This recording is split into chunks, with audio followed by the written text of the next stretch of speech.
My people, my people. Good afternoon, everybody.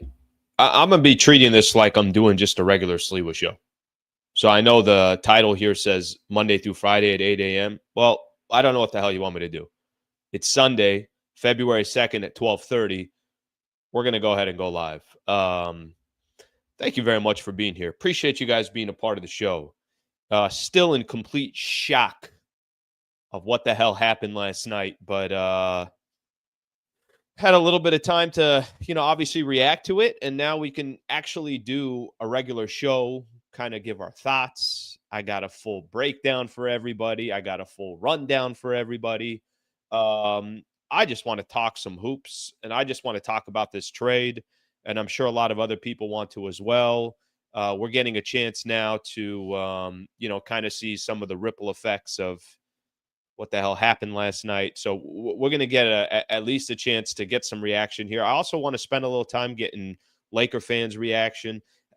I invite Mavs fans on here. If Mavs fans, NBA fans, whoever it is that just wants to talk hoops, please, you're all welcome. You're all invited. And I do want to get everybody's reaction in this. So one of the craziest trades ever.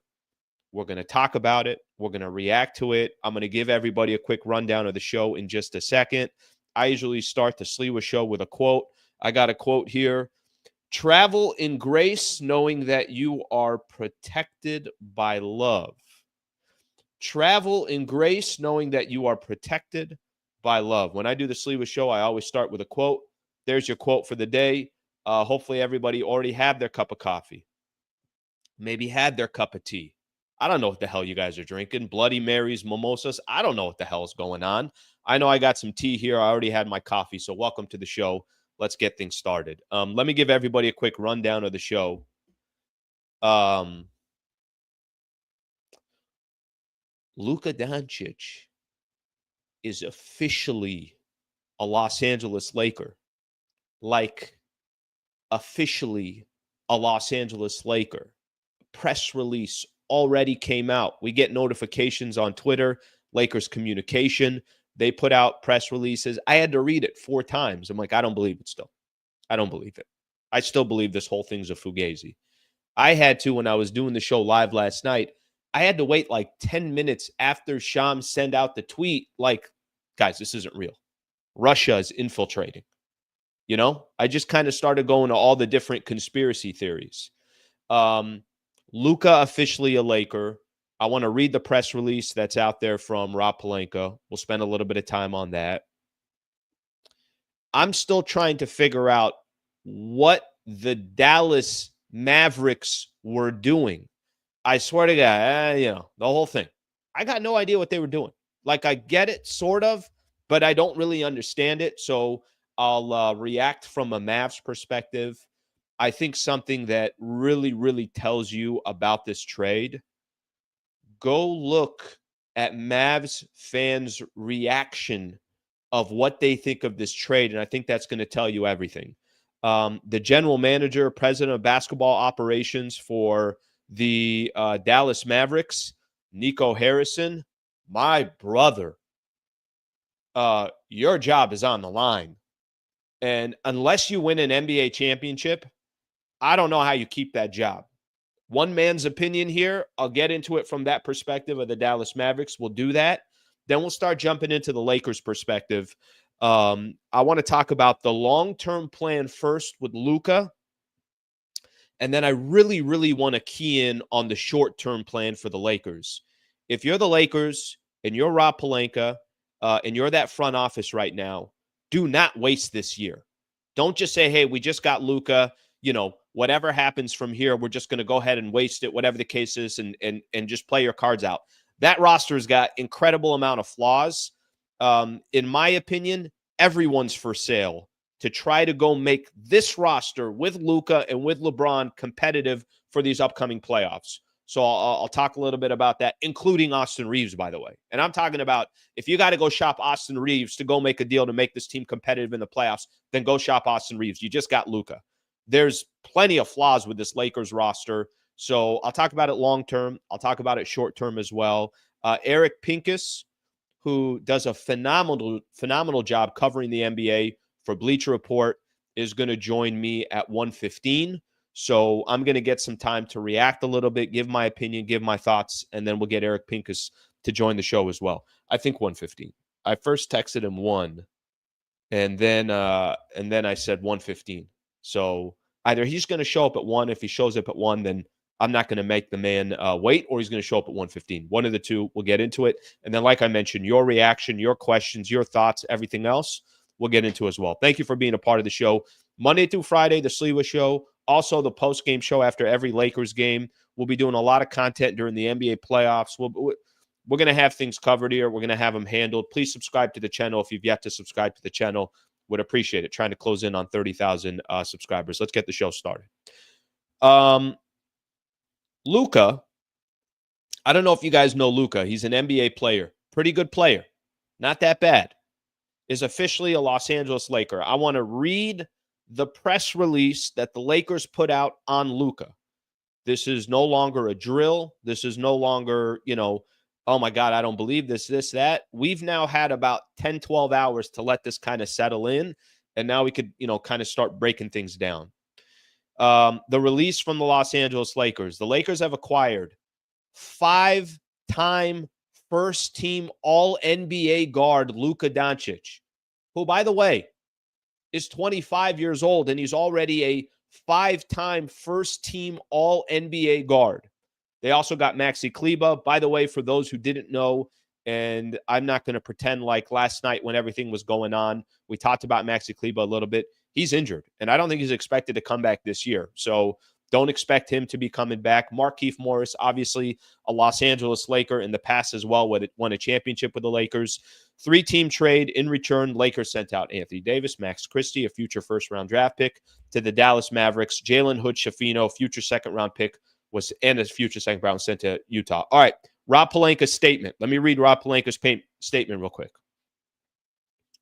We are overwhelmingly thankful for AD's 6 seasons with the Lakers, where he led our franchise to a championship and cemented himself as a perennial NBA All-Star. We are proud of Max Christie's development as a Laker, as he has grown into an impact 3-and-D player, and we are appreciative of the work Jalen Hood-Schifino has shown professionalism at every level. Sports are about transformative moments. We are inspired by these moments, Laker fans know, expect, and love with a franchise that continually ushers in a new era of greatness. Okay, Rob Pelinka, as quickly as he wrote that, he's like, okay, say something about Anthony Davis. Awesome. Max Christie, right? First-round picks gone. Okay, cool. Jalen Hood-Schifino is Then he gets to Luka, because Luka's now a Los Angeles Laker. Luka is a one-of-a-kind young global superstar who will lead this franchise for years to come.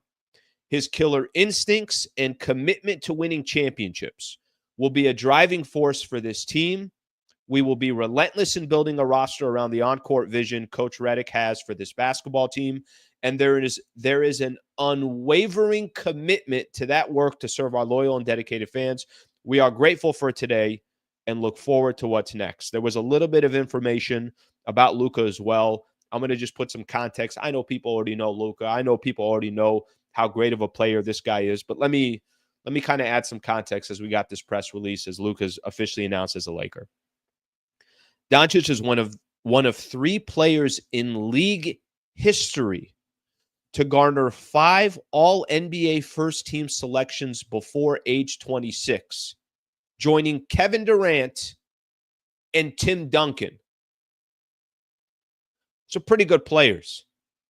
Keep going. The 25-year-old has already tallied 12,000 points, 3,600 plus rebounds, almost 3,500 assists, and is one of 2 players in NBA history to record at least 10,000 points, 3,000 rebounds, and 3,000 assists through his first 400 career games. Just Oscar Robertson is the other player to do that. So goes on, kind of talks about more of his accolades. Luka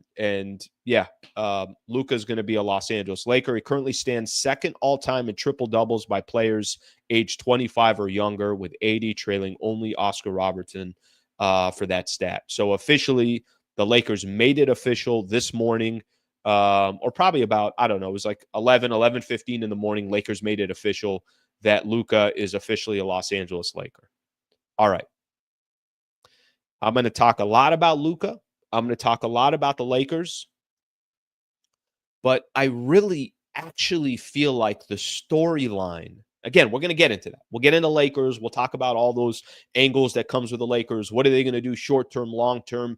LeBron and Luka together and handing the keys. Basically, Luka is the next 7, 8, 10 years for the Lakers owning the franchise. The story is less about Luka coming to the Lakers. The story is, what are the Dallas Mavericks doing? I really tried yesterday when it was all kind of happening and trying to kind of gather my thoughts. And listen, if people have angles on this and they want to explain that, hey, this is why Dallas did it. This is why it's the right idea. This is why they traded a 25-year-old superstar who's already all NBA, first team all NBA 5 times, and he hasn't turned 26. All right. If people got an angle on that, feel free to share it with me. Feel free to educate me. But the story coming out of last night's trade is honestly less about the Lakers. It's Nico Harrison. What the F are you doing? Here's one of the quotes. I'm going to read a couple quotes here. Well, actually, we'll go through the story together. I thought Yahoo Sports did a good job of just explaining some of the reasoning here of, from the Dallas Mavericks perspective. Okay. So let's kind of walk through it together. Let's give the Mavs some justification to give of why they made the trade and why they did what they did. And then we'll keep things rolling here. Okay. So let's share the screen here. Let's get this up from Yahoo Sports and we can go through this together. All right. So here's what we got here. I'm going to read some quotes here. In an interview with the Dallas Morning News. All right. This is Mavericks general manager Nico Harrison. Okay. Obviously trying to defend the blockbuster trade. I understand why they would be shocked initially. But I do believe that we've positioned ourselves to win now and also win in the future. And that's ultimately the goal and why we're here. It's one of those things where it's my job to make the tough decisions that puts our goals first and foremost. Okay. There were some articles yesterday that were starting to come out that were talking a little bit about how the Dallas Mavericks are concerned. They're concerned with Luka's conditioning. They're concerned with what this guy could potentially look like in the future. And they could have some contract issues with him. They're not maybe not 100% sure of if he's fully committed to the Dallas Mavericks. Okay, that's fine. I'm gonna give the Dallas Mavericks the benefit of the doubt until I'm done with this article, and then I rip them for a solid 5 minutes to fully understand what the F they're doing. Okay, let's keep going here. Let's keep going on the article here. I'm going to read another quote here that Nico Harrison has here. Okay, by the way, Harrison also cited Doncic's upcoming contract extension as rationale for the trade, noting that teams have shown interest in him down the line. Doncic was eligible for a 5-year, $345 million Supermax deal with Dallas this summer. With the trade, he is no longer Supermax eligible. By the way, that's crazy. He's going to literally lose out on about $100 million, something along those lines, which basically it sounds like the Lakers are just the beneficiaries of that. But let's keep going here. Here's what he said. We really feel like we got ahead of what was going to be a tumultuous summer. Him being eligible for the Supermax and also a year away from being able to opt out of any contract. And so we really felt like we got out in front of that. We know teams, they've had it out there. Teams have been loading up to try to sign him once that comes available. Harrison also said that he sent Luka a text and left him a phone message, which is also called a voicemail, for the 25-year-old. My guess is he probably doesn't want to talk to me, Harrison said. All right. I'll get into some of his other quotes here in just a second, but let me kind of break down first what he's talking about here and his justification for it. Okay. A lot of people on here are probably NBA fans. They're probably basketball fans. They probably love the game, appreciate the game. They enjoy watching basketball. I'm not a general manager. Okay. I'm not. I'm an idiot that comments here on YouTube. But let me just throw out a quick idea, real quick. And you guys tell me if this makes sense or not. If the Dallas Mavericks have made a decision to trade Luka, that they don't believe in him, maybe they don't believe in his conditioning, maybe they don't believe in his commitment, maybe they just don't want to drop $345 million for Luka, hypothetically. You don't want to create a bidding war between 10 NBA teams that will give you their entire franchise for Luka? You don't want to create some kind of frenzy where the league all knows and the best GMs and the best teams out there, by the way, idiot front offices too, that say to themselves, we'll give up whatever you want for a chance at Luka, whatever it is that you want. You don't want to pin teams together, 5, 7, 10, 12, 15 teams against each other to potentially say, guys, one of the greatest generational young talents is available in the market, who, by the way, is a global icon and a global star, is available in the market. These might be once in franchise opportunity moments to potentially get a guy like this. You don't want to open him up to the market? If you don't want Luka, the least you can do for your franchise is let other GMs in the NBA know he may be available. You want to play a little poker? Do you want to at least not show all your hands and let everybody know, guys, listen, I'm not telling you he's available. I'm just saying, if you got an offer that you want to make, we'll take a look at it. He's probably not going anywhere, but we'll take a look at it. I don't know what Nico Harrison was doing. The Lakers just completely fleeced the NBA. Rob Pelinka didn't even have to pick up the phone and call the Mavs. The Mavs picked up the phone and called the Lakers.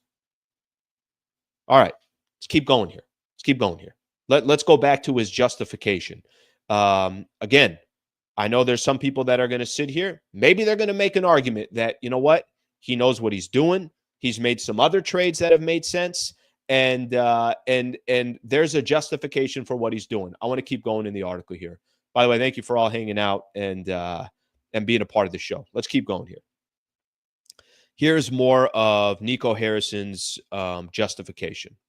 We really feel that defense wins championships, and we think the players that we're bringing in add to the culture, which is important to what Jason Kidd and I have been building here from day one, which, by the way, there are clips here of Jason Kidd and Nico Harrison, and Nico saying that Jason Kidd had no idea the deal was going down.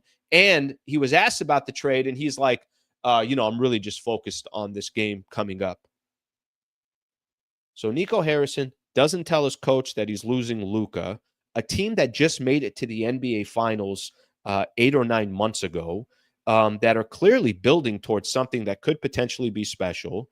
And you don't let Jason Kidd know that you're trading your point guard, and then you start the presser, and Jason Kidd's response is, guys, I'm really just focused on this game tonight. So you don't want to talk about Luka's gone? Okay. You don't want to talk about Luka's gone. Keep reading this. Jason Kidd and I've been building here from day one. And then obviously when you get an all NBA player who's also a first team all defensive player, we think that's going to help us where we need it the most on the defensive end. I'm not sitting here trying to tell people that the Dallas Mavericks didn't get talent back. They got talent back. They did. Anthony Davis is, I've said this before. He's one of my favorite players in the league. Maybe some people will be like, you're being too dramatic. No, I'm a big fan of Anthony. He plays on both sides of the floor. I think he's one of the best two-way players in the NBA. Go ask Laker fans about Max Christie. They love themselves some Max Christie. 21 years old. We were watching him last night. He did a fantastic job on Jalen Brunson. Always has a hand in in one of the offensive players' face. I think is kind of one of the underrated young players in the NBA. He's got a lot of opportunity.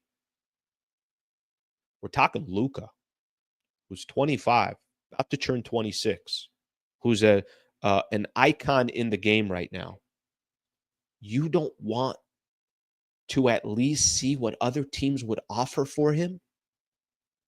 What if, hypothetically, let me just bring up some BS here. What if the Milwaukee Bucks was like, take Giannis, take, I'm again, speaking out of my you-know-what, take Giannis.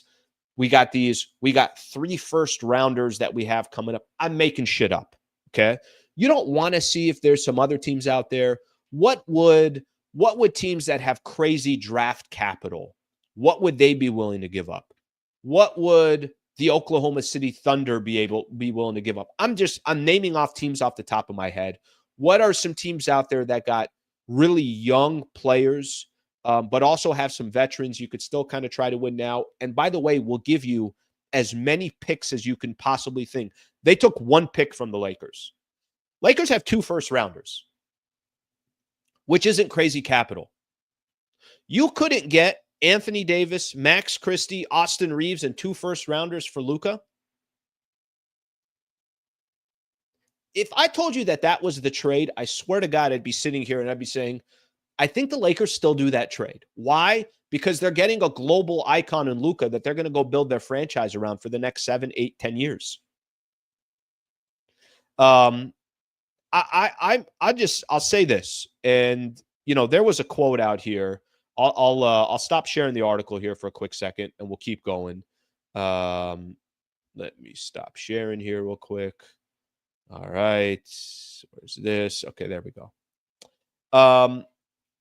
It's kind of funny. I haven't read any of the comments here, and I don't know if there's going to be more people that are just like, yeah, he's right. What the hell were they doing? Or there's going to be people saying, whatever, maybe defending the trade or whatever the case is. I kind of have a little bit of a pulse what I'm thinking. Really, the reaction that I would love to have more than anything else is fans that are actually cheer for the Dallas Mavericks, or other NBA fans that are just kind of sitting back.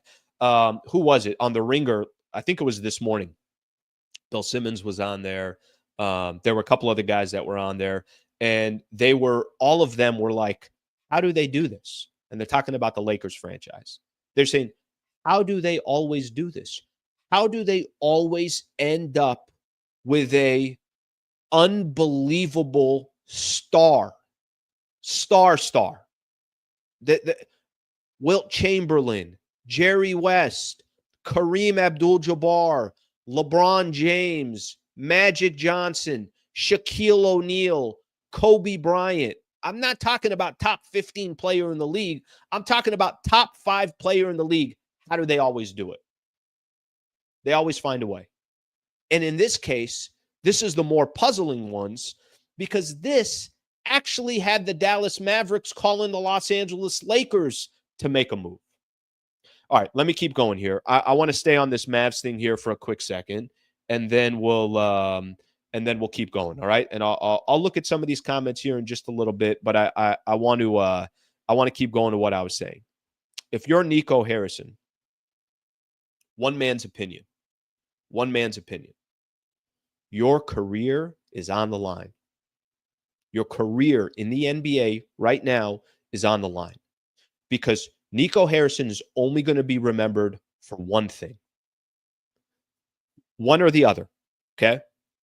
Nico Harrison traded Luka Doncic, and it's the biggest mistake, one of the biggest mistakes in NBA franchise history, or Nico Harrison traded Luka, and even though Luka went on to do whatever he did, and he's still a top 5 player in the league and whatever else, Dallas Mavericks got a chip. They got a championship. Because now if you're Nico and you don't actually win an NBA championship, and I don't care where they get to in the Western Conference, I'm talking about you cashed in and you won an NBA championship. then he could shut people up. Even if Luka goes on to do whatever he does and is a phenomenal player, and the Lakers build around Luka, and the Lakers find themselves in a position where they win a championship or two or whatever the case is, he basically now is, you have to win an NBA championship with the roster that you just put together. And if you don't win an NBA championship, then people are going to say, the 25-year-old he traded, who got them to the NBA Finals the year before, that's all this man will ever be remembered as. I don't think I'm being dramatic either. I swear I don't think I'm being dramatic. I think the way I'm describing it is exactly how I feel like people are going to remember Nico Harrison for. They're going to either remember him as the guy, and it's most likely going to be this one, that traded a generational talent, or they're going to remember him as he traded a generational talent, but the Mavs still cashed one in. And we'll find out what happens. There was a quote. I saw this on X this morning. All right. Saw this on X. Mark Cuban. This is back in 2020. Mark Cuban's quote when asked about trading Luka in 2020. Okay. If I had to choose between my wife and keeping Luka, catch me at my lawyer's office preparing for a divorce. For those who don't know, it sounds like Mark Cuban's not involved at all. If you guys remember, there was an ownership change that had went down. I think it's the Addison family, if I'm right. A different family had basically purchased the Dallas Mavericks. Now he's become a minority owner. Cuban is a minority owner of the Mavs since selling most of his stake and is no longer involved in basketball operations for Dallas. You know, it's funny. I kind of forgot about all that. And yesterday when I was reacting to it, I'm like, Mark Cuban approved this? Mark Cuban allowed this? Like Luka? He knows what a star Luka is and his box office for the Dallas Mavericks, and kind of has turned them into a global brand because it's Luka. He approved this. And then I remembered that he's actually a minority owner. So, for all I know, he probably had no say in this at all, for all that I know. Okay, I want to keep going, and I'm going to start, looking at this from some Laker angles. I will tell you this, a lot of the reaction that, at least that I saw. Let me show you guys. Okay, I'm going to show you guys just a little bit of reaction.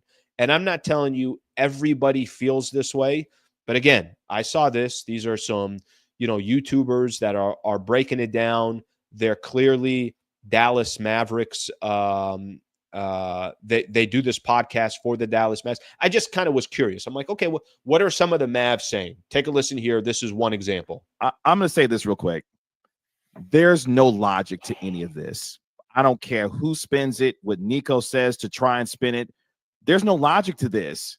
You're trading for a player in Anthony Davis who, yes, when he's healthy, is an all-NBA defensive player. That has not been the case for this player, even when they won a championship in Los Angeles. That has not been the case for him throughout the entirety of his career, whether he was with the Pelicans, whether he was at the Lakers. That has not been the case for Anthony Davis. You have literally traded away a Hall of Fame player at 25 years of age to the Los Angeles Lakers for a player and Anthony Davis who maybe at this stage in his career has 2-3 good years of being at the peak of his height as a player. If he stays healthy, there is no world where this trade makes any sense for Max Christie, for some 2029 first-round pick.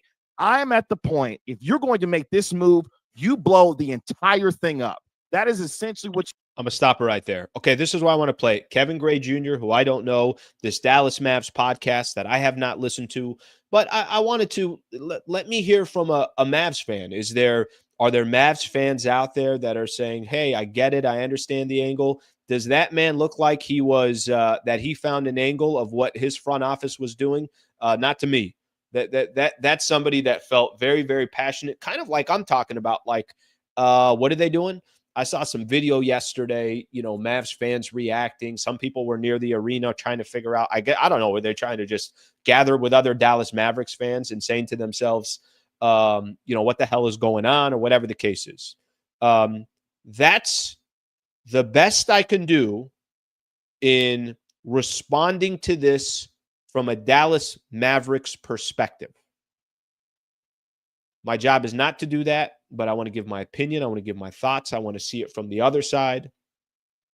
My job is really to kind of react to this from a Laker perspective.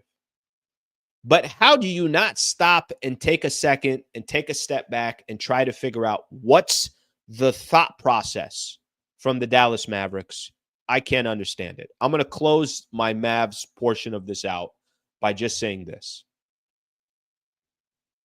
That general manager has some very large you-know-what to do what he just did. Maybe it works out and they get an NBA championship.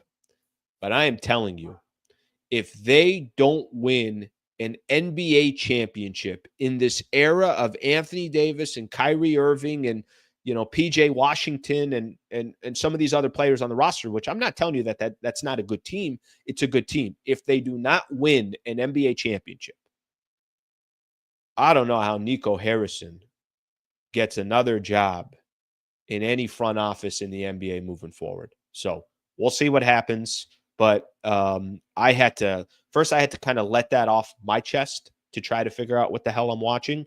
And at the same time, like I mentioned, we'll kind of figure it out from there in regards to that. Okay.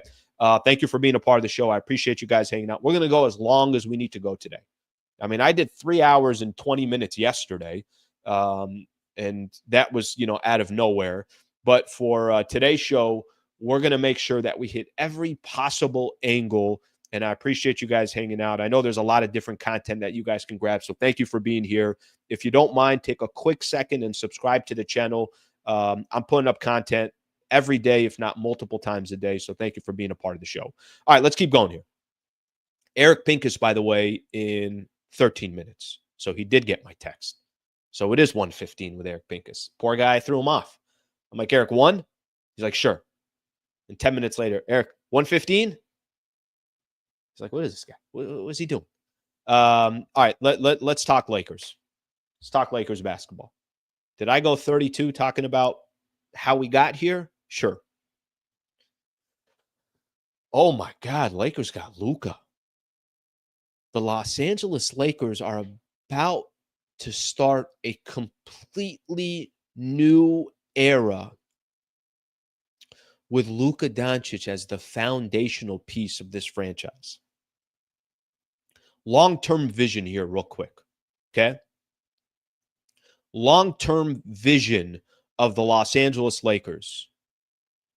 You got one of the top 5 players in the league for the next, let's call it 7 to 10 years. And you know why I have that range? Because I'm also going to put a little bit of heat on Luka here. That dude's got to take care of his body. I'm going to get into all that. His conditioning. We're going to find out a lot about Luka, too. I think we're really going to find out a lot about Luka, just how bad he wants to be a legend in this game. But let me go to the long-term vision. There's been so much chatter and conversation. What are the Lakers going to do moving forward? What are they going to do? What are they going to do? Who's going to be the guy that takes over this franchise and takes over this team? I don't have the answer for you. I know LeBron's 40. I know if you wanted Anthony Davis to be the AD is going to lead you to an NBA championship, I think we all can agree that Anthony Davis can be obviously a huge piece to a championship team. But I don't think you could hand the keys to Anthony Davis and say it's your franchise and we're building completely around you. Now, I will tell you that I was okay with seeing how that was going to play out. I've been talking about Anthony Davis as the present, Anthony Davis as the future. I've been saying over the last couple of weeks when, AD had that quote with Shams about, I need another big, going publicly with it. I talked about how the front office needs to listen to Anthony Davis. His voice is much louder at this stage of his career than LeBron, who's 40 years old. We've been talking about who's going to be the next guy for the Lakers. This is what the Lakers are. This is their franchise. They got top players that are generational talent, and that's what this franchise has done for 60-plus years. They got Luka now. Long-term vision for the Lakers is probably in the next year and a half, LeBron James is going to be done. And the Lakers are going to build a franchise around Luka. By the way, just think about this here for a quick second. You're an NBA free agent coming up here in the next year and a half. Okay. Luka's a Los Angeles Laker. You got one of the most powerful brands in all of sports.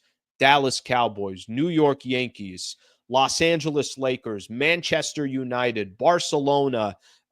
Start putting the Dodgers in that category with what they're doing and their international stars that they've been able to grab here these last couple of years. You're going to tell me there isn't a star today that woke up this morning and said, I'm going to be a free agent in about a year and a half. I could play with Luka when he's 26, 27. Do you know when you start the prime of your career? 28. Supposedly, the prime of your career is between 28 and 32. Long-term view for the Lakers. Rob Pelinka and Jeannie Buss have to be sitting down this morning, this afternoon, saying to themselves, God has just given us the ultimate gift. What did we do to deserve a phone call from Nico Harrison and the Dallas Mavericks to want to make a trade for Luka Doncic? The long-term vision for the Lakers now completely changes. Whatever you thought of it before. By the way, even if you were going to build around AD when LeBron is done, all right, well, LeBron or AD is about to turn 32 years old. Like I said, the prime of your career, really, if you're going to build around Anthony Davis, you need a star as good as Anthony Davis if the Lakers are actually really going to make a run and go out there and compete against some of these other teams. Long-term vision for the Lakers. You get to build around Luka, who's a couple years away from his prime, who, by the way, has to feel so disrespected by the Dallas Mavericks that they said, look at all the reports coming out about his conditioning, about his contract. Guys, this is how the NBA works. I don't care if he's $345 million. There's a salary cap in the NBA. Every player is getting these contracts. Guys that shouldn't be getting paid $50 million a year are getting $50 million a year. Luka's worth whatever contract that you're giving him in the NBA. This isn't baseball where you could just offer a dude $735 million. This is different. Whatever the top 5 players are worth in the market, they're actually worth more than that in the open market. How does Luka not feel long-term vision? How does Luka not feel incredibly disrespected by the Dallas Mavericks? So you're going to get a player in Luka that's a Laker who's a couple years away from being a couple years away from getting into his prime, joining a franchise that thirsts for superstars, have the pressure every single year of saying, you got to the Western Conference Finals, cool, not good enough. Yeah, but we just got to the Western, yeah, it's not good enough. That when they get to the Western Conference Finals, a year later, they will fire their head coach. And I'm not telling you this is a smart front office to be doing this, but these are just the absurd expectations that the Lakers have. They had Frank Vogel, who won an NBA championship, and because the front office made a bad move for Russell Westbrook, they're like, get rid of Frank Vogel. That's how absurd the Laker expectations are. You get Luka walking into his prime, a couple years away from it.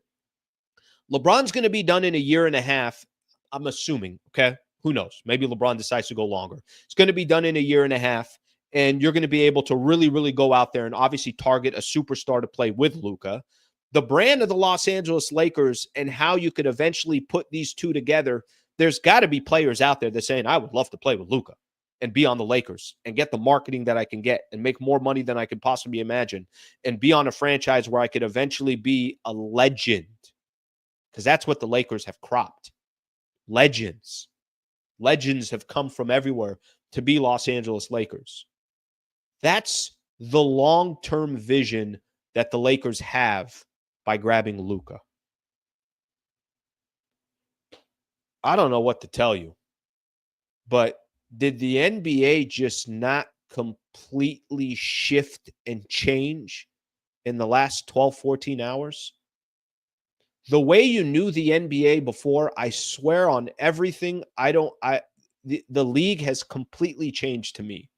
However, I viewed the league before, I view it differently. Did you guys listen to, whether you heard when I was doing the post-game show yesterday, or you just saw some of these feeds showing Kevin Durant's reaction, Devin Booker's reaction? These were guys that were playing last night, so they can react while this was actually going on, or during their post-game interview, they had mics in front of them that are basically asking about the trade.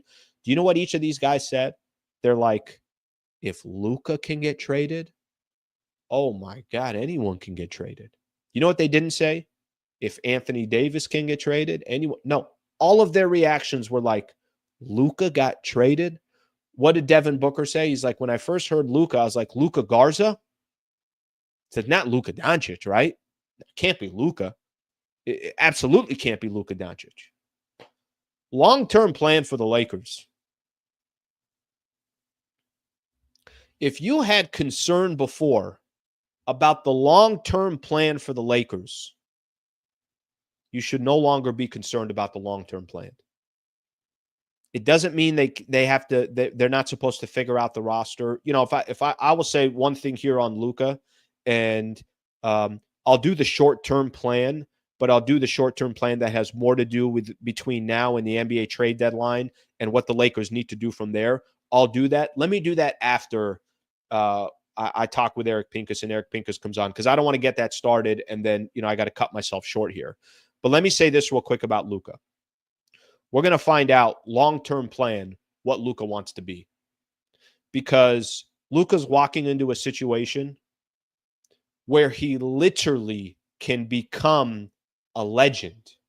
He's on a franchise that is built off of legends, superstars. Go to a Laker game. Go look up in the rafters. You know what you see there? You see 17 NBA championships. You know what else you see there? You see an in-season tournament win too. Don't you ever forget that in-season tournament win. That championship, it's above them all. You see the 17 NBA championships. And then you know what else you see? You see Jerry West's jersey, Magic Johnson's jersey, Kobe Bryant's jersey, Shaquille O'Neal's jersey, one day LeBron James' jersey, Kareem Abdul-Jabbar's jersey, Jamal Wilkes' jersey, James Worthy's jersey, Michael Cooper's jersey. Go down the list. Go down the list of all these greats that have played in the NBA, also represented the Lakers and won championships. This whole conditioning stuff we're talking about Luka, if that's a conversation for Luka, then I'm going to look at Luka completely differently. Because if this man right now doesn't have his blood boiling, that the Dallas Mavericks didn't believe in him, turned their back on him, he's only 25, just got to the NBA Finals, is an all-first-team NBA 5 times before he even turned 26. Only Tim Duncan and what was the other name that was out there? I'm forgetting off the top of my head. Whatever those the 2 all-time greats were. If he doesn't feel disrespected, if he doesn't have this unbelievable newfound motivation, then I'm going to look at Luka differently. Because if you're Luka Doncic right now, you're coming on a franchise that expects greatness, Hall of Famers everywhere you look.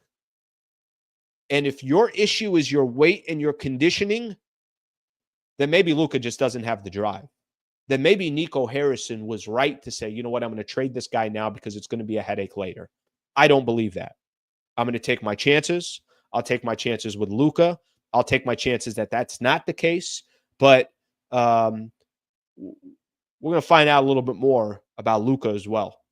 Because we should not be having conversations about an NBA player who's top 5 in the NBA that's got conditioning issues. We should not be, who's about to get paid $345 million. Well, he can't do the Supermax now. So whatever that contract looks like, we're going to find out a little bit more about Luka.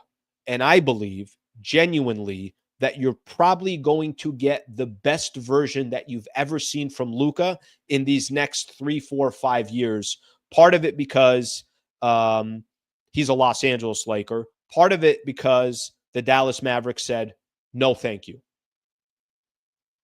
So I think a combination of a little bit of all that. All right. I am. We'll wait here for Eric Pincus. I will, for the first time, take a look at some of your guys' comments. I want to just take a look here at one thing.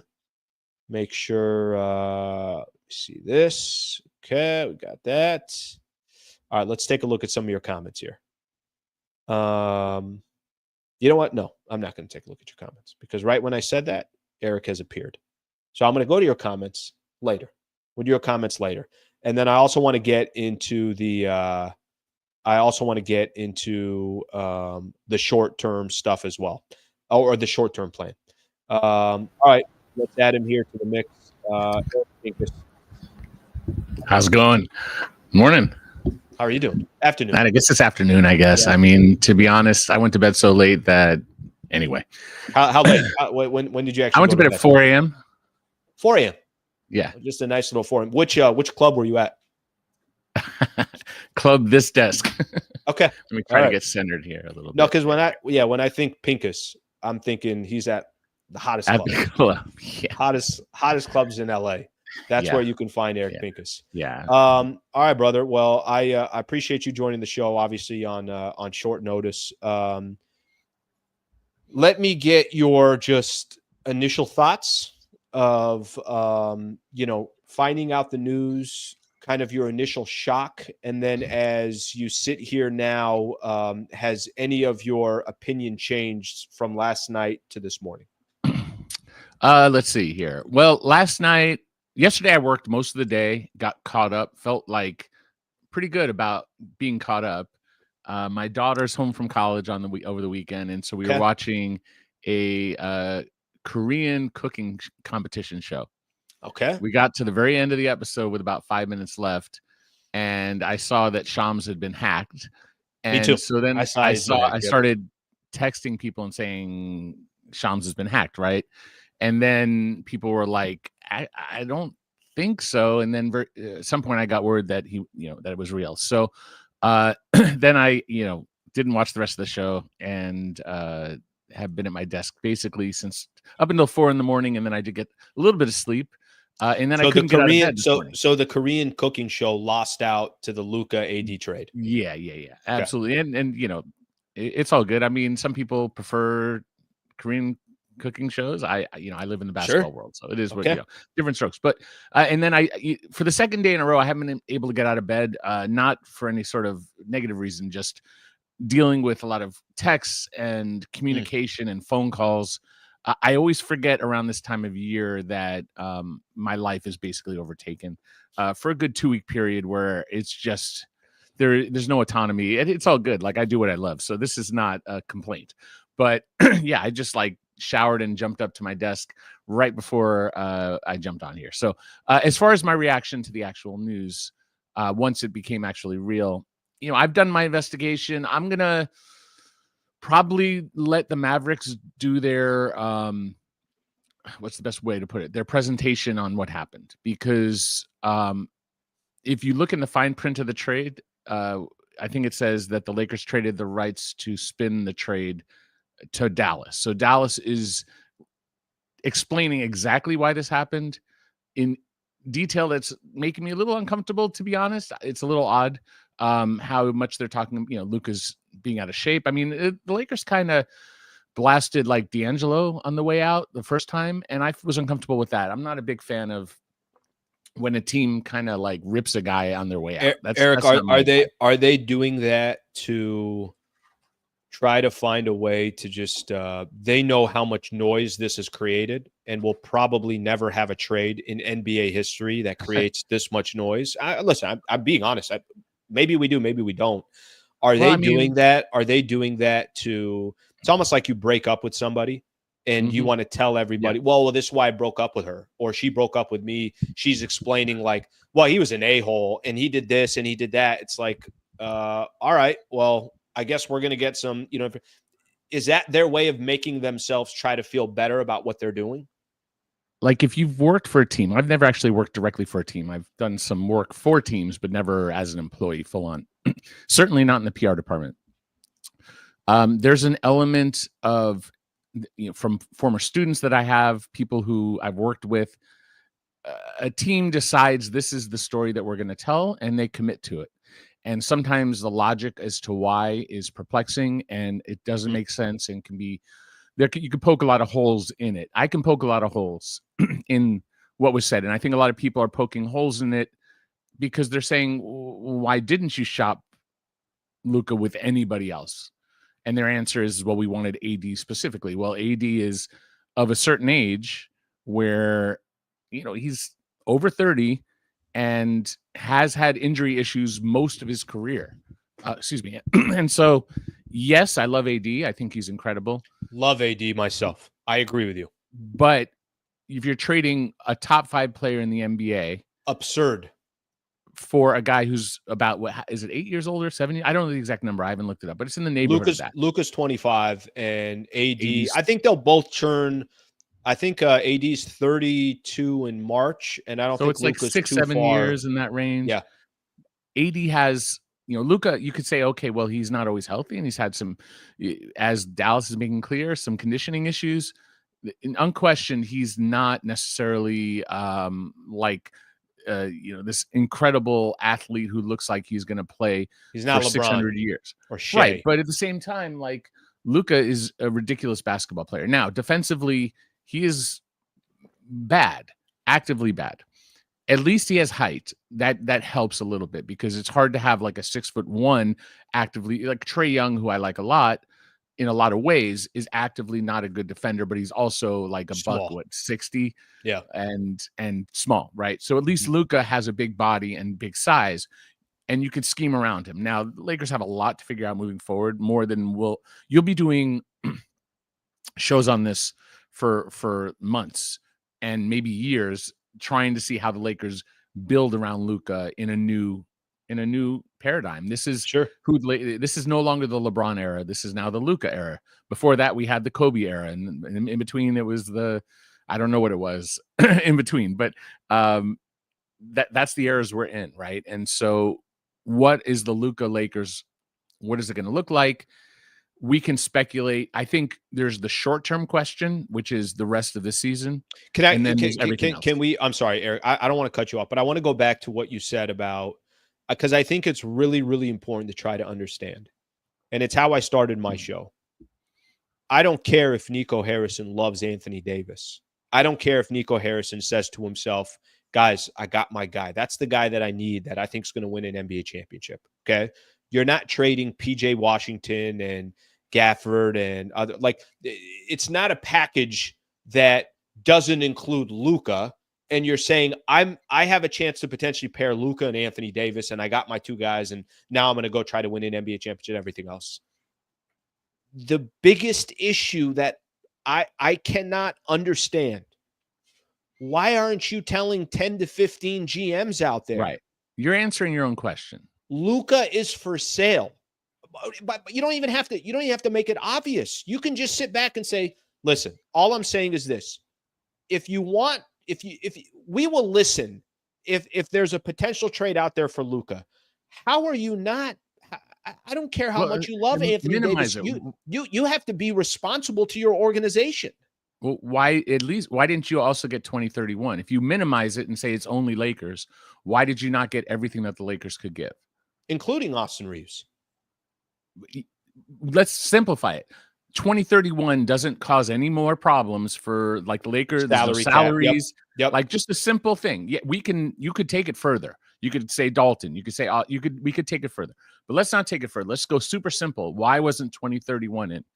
When the Lakers historically under Rob Pelinka, not good or bad, like they've won a title, but historically the deals tend to be a little more lopsided in generosity on the Lakers side with picks. They tend to give up more to get a deal done, paying arguably a price tag because they're the Lakers, right or wrong. And we could have a whole show on debating that. But like track record, the Lakers tend to give too many picks, not too few. So why is this in a deal where you're getting too few for, arguably a top 3, top 2, even top? I mean, I would think that at this point, Jokic is the best player in the league. And then after that, we can argue between Shea and Giannis and Luka. Sure. Mm-hmm. And if you want to throw in LeBron for, who he's been, but like, I don't think he's that yet. I mean, that right now. And we could find, maybe I'm leaving out, there's other people, but like, I think there's more to the story. I don't necessarily feel comfortable, verbally saying like, oh, the Mavericks aren't, being honest, telling or the they're truth. saying direct lies, because I don't know that that's true either, because from their point of view, it may also be true. I think there's more to the story than what is being said. I don't know that I'm not going to say, I think there's an argument to be said, and I don't know that this is the fact, but like the Lakers are in a position to have cap room in 26. I've written like dozen times that like their dream target is Luka. That's always the guy that I've said is their dream target. I also said that by the way the rules work, the most likely path is that Luka takes a supermax contract with the Mavericks and then forces his way out. Just like with Giannis, same thing. Giannis has gotten paid. It's time for Giannis to either stay or go. And at this point, it felt like he might go, but he's staying right now. And maybe that changes, and maybe he stays long term. But this is the natural window that I thought Luka would take. Now, Luka instead is not taking a supermax contract. Not He's eligible, getting traded to right? the Lakers. Is that the Mavericks' choice, or is that Luka's choice? Now, I've been told years ago when I said what I said, that Luka, Lakers, all this, that and I never said that the Lakers were getting Luka. I don't want anyone aggregating me and said, oh, and I'm not claiming I said that. I said that he has always been we're their gonna dream. find a way. We're gonna find a Yes. way to spin this. Yes. To Yeah, where I we get will aggregated aggregate pretty it. crazily. Okay. So whatever. That's a I compliment. feel like I need to like, what is it like? If you're on a reality show, like you, the key is to always be flicking off the camera and go to the bathroom and have all of your, because the cameras can't like go into the bathroom. Like I wish there was a way with aggregation I could do like the same kind of thing. So anyway, but I lost my train of thought. But basically, yeah, don't quote me on saying like, oh, Eric said the Lakers. I'm not trying to take credit for this. This is, no one knew. There was nobody I knew in the entire NBA outside of obviously the principals who knew this was going down. LeBron didn't know, which tells you something. If Rich Paul knew, LeBron knew. So I don't know any team in any circumstance that could get Rich Paul to not communicate with his top client. Like there's no rule. There's no, I work on the agent side quite a bit with the NBPA, and there's no way a team could cajole, force Rich Paul to do anything like that.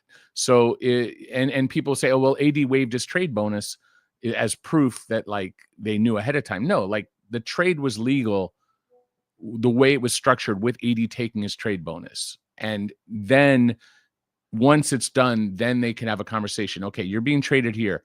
It would be better to let the Mavs have an $11 million trade exception for Maxi Kleber and get under the tax, and it'll help us build around you. And if AD signed off on that, excellent, good for him. But I never said that Luka was going to be going to Lakers primarily because of the logic I said is that I thought he'd take the Supermax. But at the time, I was told that Luka's priority isn't money, that he's not like not negative about Jimmy Butler. Jimmy Butler's a credible player, but like Jimmy's about getting paid. Sure. And that's his priority right now. And he wants to get traded to a team that will pay him. And he's, burning up the streets of Miami, making this happen, right? I guess that's a bad analogy, pardon me, based on recent events in LA, but he's doing crazy things. Luka's not that guy, is what I'd been told years ago, that he's not all about the money, that he's about like, it comes from a different mentality that is maybe different than maybe our point of view out of like an American system, capitalistic type system, that he's more like he wants to be happy. He idolized Kobe. There's a lot, like he's extremely fond of JJ Redick from the times they were teammates. Heard Dorian Finney-Smith is one of his best friends in the NBA. Like there's all these little details that like, if you look at it closely and then you look at what didn't happen on the Dallas side and you look at the cap room that the Lakers have and you look at what happened with Kawhi, you look at what happened with star players and what's happening with Jimmy, and they tend to demand out, not the year of, they tend to demand out. The decision has to come 2 years out. That's when this is the Kawhi window right now. They're in the Kawhi window. This is when the Spurs decided it was time. And they weren't on the same page, and so they traded him to the Raptors. Were the Mavericks going to get a better 1-year rental if Luka's saying, I'm only going to the Lakers? Theoretically. Are they going to get a better package than what they got from the Lakers with AD in a first? No. Now, could they have leveraged that into 2 firsts? I would argue probably. Did they? No. So they must have felt somewhere that they didn't have the leverage that they needed to get everything that you're suggesting they should have got. I'm only suggesting the 2031. You're suggesting Austin or maybe Dalton or other pieces. So I don't know. I'm not going to say that anyone's lying. I would say that teams have a tendency to want to spin the story their way, and that they are speaking the truth, but elements of the truth, and they're usually lies of omission more than anything else. I haven't seen the Mavericks press conference myself at this point. It's too early. I'm obviously way behind, so I don't want to take it out of context that I'm saying the Mavericks are doing anything nefarious. But Mark Cuban did own the team, and he doesn't own the team anymore. He's a minority owner. Like James Harden, Chris Paul, like there was a trust with the ownership in Houston, and then Houston sold the team, and then those star players moved on and wanted out. That I see a pattern here. I would just say this, Pincus. I would say that over time, things will become more crystal clear. A little bit, right? Maybe we'll get a little bit more information. Maybe like you're talking about, who knows if behind the scenes, Luka was telling the Dallas Mavericks, hey, I'm not here for the long term. We have no idea. We'll let things play out. I just go back to what I said from the beginning. If I know I got Luka and I know he's the type of player that he is, I might make an assumption of what other teams could offer, and I feel like I'm going to get a better offer from the Lakers. I might make an assumption that Luka is going to demand a trade to the Los Angeles Lakers, hypothetically. But here's what I'm not going to do if I'm running that organization, is go talk to one squad or 2 squads. Just not going to do that. I'm going to go I'm going to go talk to 7 or 10 teams out there to figure out. And by the way, they just got to the NBA Finals as well. Why not play out this year and do it in the summer? Well, from that point of view, you do end up in the closer you get to a star player being expiring, the harder it is to trade them for value. That part I get. Like, if now was the time, then your logic holds as far as then talk to more than one team. Aren't teams going to make a little bit more absurd decisions because it's Luka? It's just, I guess my point is that you don't have players like this at 25 get traded. And that's my point. Like, if we're talking, but if you can only get him for a year, and you're only, like, if his leadership, Bill Duffy is his agent. Bill Duffy's been around. We could debate who are the top agents of the last 20 plus years, however many. Bill Duffy's in that conversation and has a relationship with Jeannie Buss dating back to high school. There are elements that you could tie together. I'm not a conspiracy theorist, but at all, this isn't just business. Like, there are ways that businesses happen, and props to everyone on the Lakers, Bill Duffy, on the Mavericks side for keeping it quiet, for achieving their goals. Now, from your point of view, should they have not done that on the Dallas side? If the answer is that the Lakers were the end game, and if Jason Kidd being Jason Kidd, whatever they decide their windows right now with AD, I would think at least get 2031. Like, there's some reason why the leverage wasn't. Is it that they forgot to ask, or the Lakers said no? They didn't say please. I mean, it's like, come on, like they forgot to ask.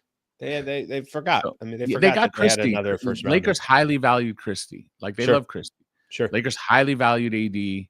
If we're going to go with what the Dallas Mavericks are saying outright, the Lakers gave up a guy they'll retire, whose jersey they'll retire, and potentially risk, fracturing a relationship with LeBron. And the Mavericks, arguably right now, are a very good team. Like, if AD is healthy and Kyrie is healthy and they're on the same page, they're both older, they're both injury prone. And they don't have Derek Lively. Maybe he's back for the playoffs, maybe not. But, like, they have Gafford to back up AD, who's a really nice backup for AD. They have shooting and Clay and other guys on the wing. They have defenders. Oops. They have the dog is barking. I'm sure you can hear that. Dog. I think the dog is talking about the lineup. Yeah. Here, Mike, can you take care of that? Now they have Nazi, they have defenders on the wing, they have athletes, they have Dinwiddie, they have Hardy, they have like a bit of everything that they could need at every position. And then you add Christie, like they have a better chance probably right now to win this year. I agree with I that. could even argue than last year. Well, I guess what I was going to say is they just, obviously they're trading away long term for short term. And maybe, like you said, they feel like they didn't have a choice of doing it. Okay, I want to switch gears here because I think the Mavs side of this will be fascinating for years to come. Could I ask you a long-term vision real quick with the Los Angeles Lakers? They just got Luka at 25. How does this change the long-term vision for this team, for this organization, other big-time free agents that maybe are available in the next couple of years? How do they view the Lakers? Like what give me the post LeBron, this is Luka. I mean, I already think it's Luka's team now, but that post LeBron and Luka's got the keys to this franchise. What does now become the perception of the Lakers having Luka on this team? Well, so there's the now, there's the short term, meaning next year, and then there's the long term. So the now is like, Lakers need a center. They don't really have enough right now to compete for a championship. It could be fun. I would say it'll certainly be fun to watch. Like I'm excited to see what it looks like. And if you have Luka and LeBron together, like that's kind of crazy. Let's see what that looks like. I don't think they're a championship team. That said, now you have step 2 is the LeBron decision. LeBron is Clutch Sports. They just traded AD. It doesn't sound like the Lakers are going to make a long-term commitment to LeBron. It feels like they're shifting away from, as we said, from the LeBron era to the Luka era. And so this could be LeBron's last season. And that's not aggregation. Don't aggregate that. Like his contract literally has a player option. And so he can leave as a free agent. So that's not news. But maybe now the Lakers are less inclined to pay him. LeBron has until the 6th, which is just, a few days, to try to push a trade because he's a no trade clause. I could fashion, I might write this for Bleacher. I might not, a theoretical of what it would take to get him to Golden State because it's doable. It's doable with Wiggins. It's doable without Wiggins. And then if you wait with LeBron, he has a $52.6 million player option. If he opts out, no one else can pay him that kind of money. I mean, the Nets can, but I don't think they do. The Wizards can't. They don't have that kind of money. No one else has that kind of money. So LeBron is either beholden to the Lakers to either opt in and be traded at 52, 53 million, in that range, or opt out and get a sign and trade. So now you start to say, well, maybe it's the Warriors. I could come up with a bunch of combinations. Maybe, again, I don't know what LeBron is going to want, but the Lakers have to at least consider if they're trading LeBron, who's making a ton of money next year, making a ton of money now, you're bringing back a ton of players. So can you get something that is a foundational or a key piece or a core piece with that? So that's a big question. Then the next is timing of everything else. They have no Anthony Davis on their books. Luka's going to get his money when he gets his money. He's basically a max, but it's only one max as opposed to 2 major maxes in LeBron and AD. And then Luka's max is lower, especially because he's not getting the super max, than Bron and AD. So you're getting a max, but you're getting a 30% roughly max. I have to run the numbers, haven't run them yet. And then you have Austin Reeves, who will presumably opt out before 26, 27 and probably get a nice contract then. Now, is it with the Lakers? They have to decide, is Austin and Luka a good fit? Now, offensively, I love it. Like that's 2 guys who can handle and create and shoot. It's not Kyrie. It's a very different kind of thing. But like you look at what Ja is doing this year and look at what Austin is doing. They're basically putting up the similar numbers. So I'm not saying he's as good as Ja Morant, but like he's putting up borderline all-star numbers or good numbers. But defensively, that is similar to Luka and Kyrie. It's problematic. So can they solve the problems that the Mavs kind of, but didn't ultimately solve, but got to the finals with some elite athletic defenders and bigs and some shooters? And so that's the decision. And then who becomes available in 26, 25, 26? So this summer, next summer, and in 27, 28. Like there's the Luke, there's the Doncic, the Jokic, the Giannis, I don't know who's going to become available. I have to look at who becomes available via trade. Like we didn't know that AD and Luka would be traded. It was obvious that Jimmy would go through and do all this, but we've had other big names traded. So who else becomes available? And I think really, if you have Luka, the answer is athletes, size, shooting. And because you have the guy who's going to create all the offense, you do need a secondary playmaker who can be a primary playmaker. You need that. You need your Kyrie. You need your Austin. Doesn't have to be Austin. Could be Austin. They have Austin, so it's a lot easier to go with the guy you have. Then it's a question of like, especially if you've got Austin and Luka, boy, do you need athletes and size. You need Derek. You need like 8 Derek Jones Juniors and like 3 PJ or 4 Washington and 3 or 4 Derek Lively's, which are really hard to get. And you can get some of them for cheaper.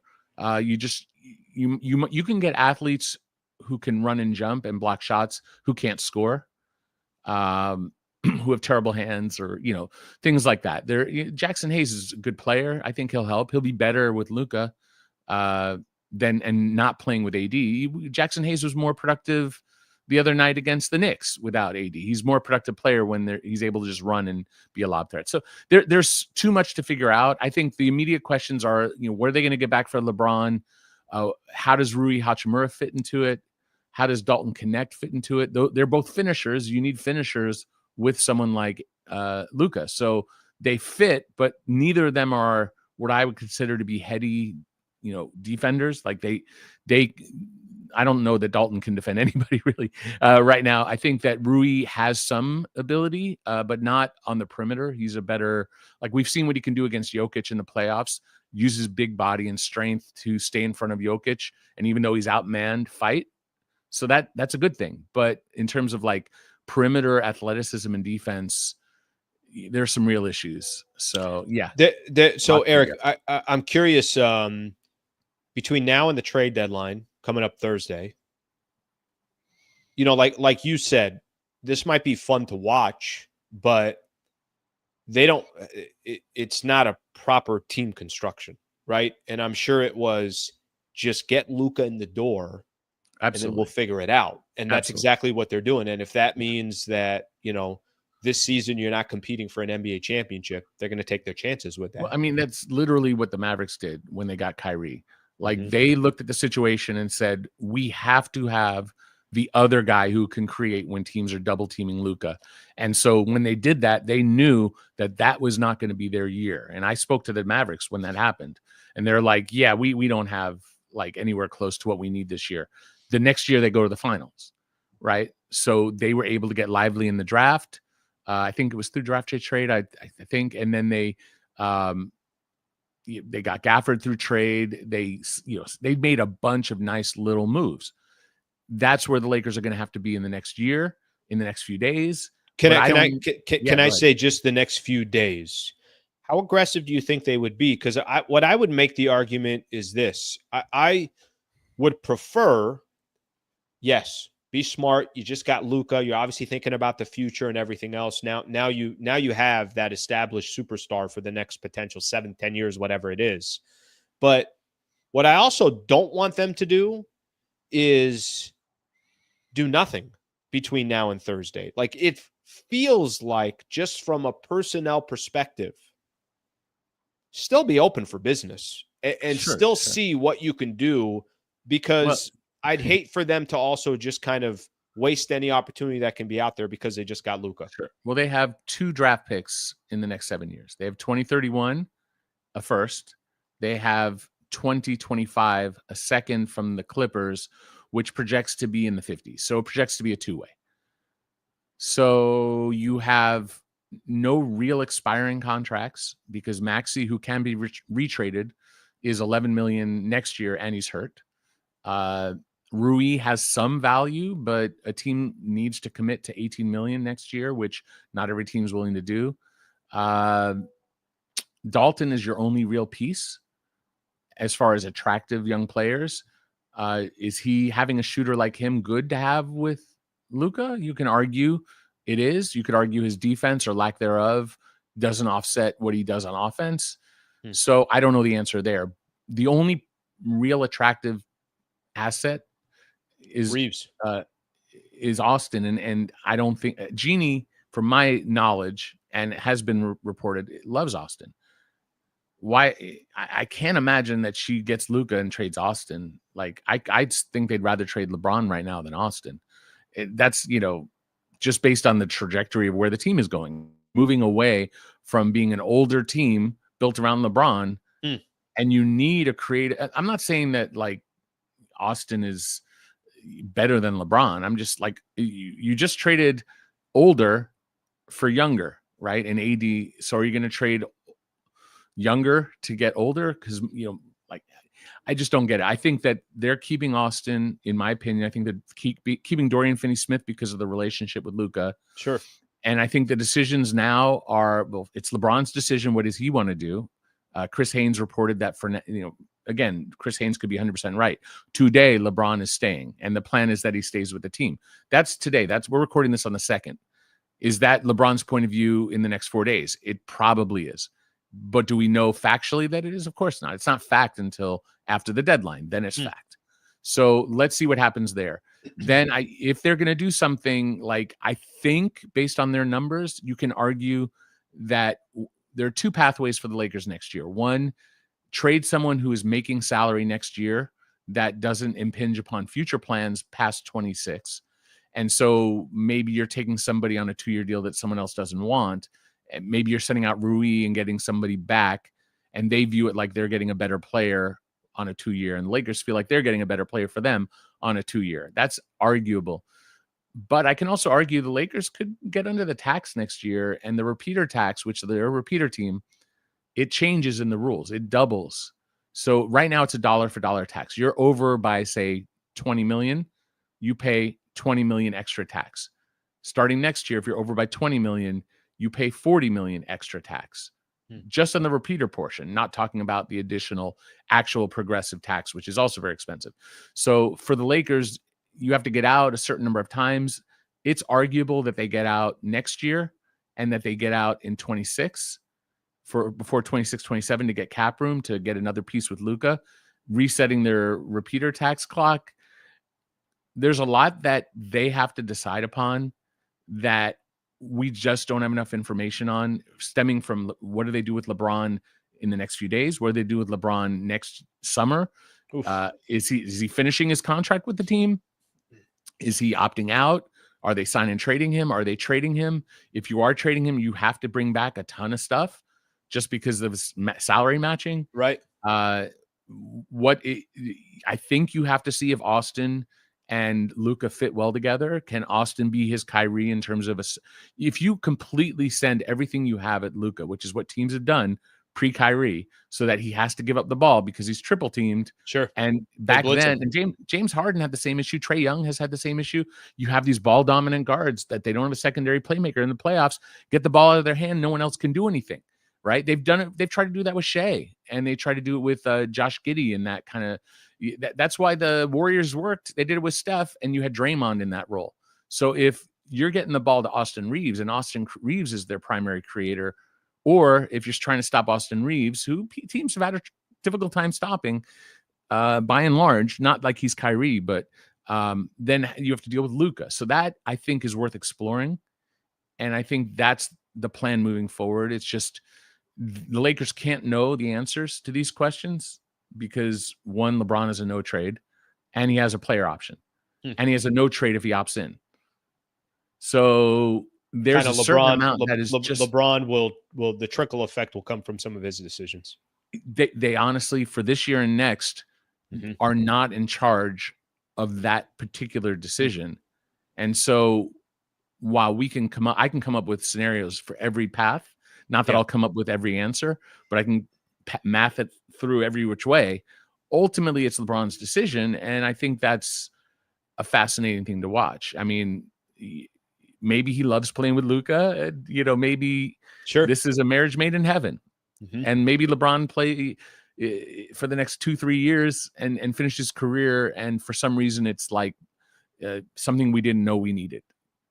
But that said, I think we have shifted from the LeBron era, and that's a big one. Eric, I appreciate you, brother. I know I kind of told you short notice here to kind of piece this thing together, but I appreciate you taking some time, giving your opinion, your insight, and all these different scenarios. So thank you, buddy. All right. And if I'm aggregated, just tell them I was flicking off the camera the whole time or something like that. You got it, brother. All right. Appreciate it. Thank you, Eric. Thank you, brother. All right. That's Eric Pincus, Bleacher Report. Damn.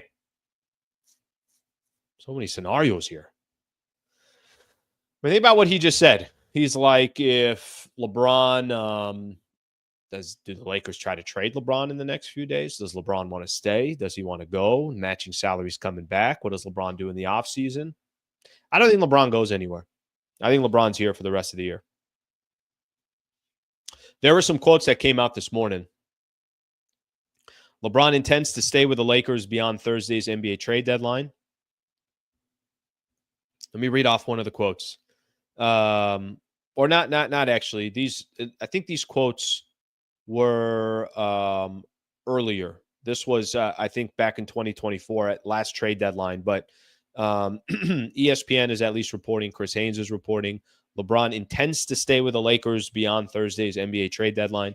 He ain't going anywhere. I really don't think he's going anywhere. I think LeBron, this man capitalizes on shine and attention. Luka just became a Los Angeles Laker. He's going to play with Luka at least this year. I don't think he's going anywhere. He's going to play with Luka the rest of this year. You know, I had said something, and if you guys see my rundown, I'll probably disagree a little bit with Pincus. And listen, I love Pincus's points, and I love the way he broke it down. I still cannot understand how you don't just listen to other teams and just see the best that you can get for Luka. So that's all I'm saying right there. And certainly his view is a little bit different. He's like, can you get a bigger package than this, knowing that Luka can potentially by the summer demand that he gets traded only to one team, and it's just the Los Angeles Lakers. I get I'm calling a little bit bluff if I'm the Dallas Mavericks. I'm going to take my chances. Anyways, we'll put that to the side. But if you guys see on my rundown here, one of the things that I put on there was a short-term plan and a long-term plan, right? A short-term plan and a long-term plan. So let me actually look at this real quick. Get my banners back up here. How do I take that out? All right, 1 second. I got to make sure that. Give me 1 second, guys, here. I'm long. Prep.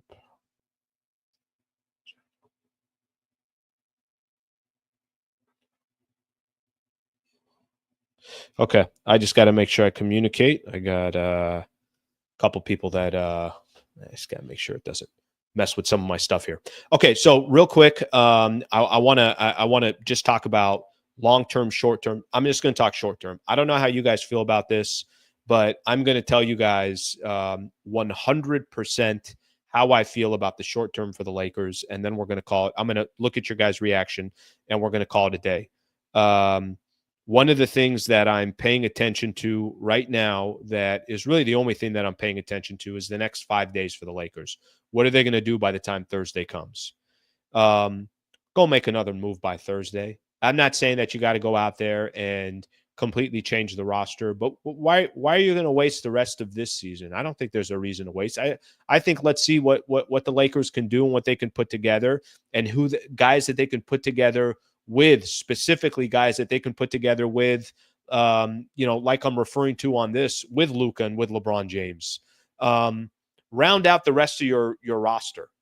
Try to see if you can prepare a roster the rest of the way that at least you can be competitive with in the playoffs. Go find yourself another big. Go find a player that you feel like can complement what Luka brings to the table. What I don't want the Lakers to do is just punt on the rest of the year, because right now the team that they have, they're not going to be competing for a championship. We all know that. It's just that the pieces don't match. The pieces don't fit. you need different type of talent if that's going to happen. So my thoughts short term on the trade for the Lakers, and I'm going to say this again, by the time Thursday rolls around, every asset and player that you have that's available, you should be discussing in another move. You should be. And I know I heard Pincus talking a lot about Austin Reeves. Maybe there's a player that you can get there that's a better fit than Austin Reeves. I'm going to listen to those conversations. Maybe Dalton Connect is, a player or an individual that you feel like it can be a long-term player for the Lakers. Maybe there's somebody else out there that makes sense. Maybe that 2031 pick that we're talking about in the future is a player that's an incredibly important asset. I'm still shopping everybody and everything. I am. If you can make a trade that gets you what you want around Luka, and it's something that's a little bit more of a long-term vision, why wait? Why wait? Let's see what Luka can do right now. Maybe there's a little bit of a message that you're sending to Luka. Right now, it's, well, just because we got you, we're not going to just stop making moves. We got to round out the rest of this roster. Lakers don't have any bigs right now. They don't have any size right now. They don't have enough rebounders right now. They don't have enough defense right now. I'm not saying that you're going to plug and fix everything in over these next 4 days, but what I'm telling you is I don't want to see them punt the rest of the season. I don't. It'll be fun. You got Luka, you got LeBron. If this is how it ends and this is the rest of the season, the rest of the way, cool. I think Laker fans would understand that you're building for the future, but still be active in the market.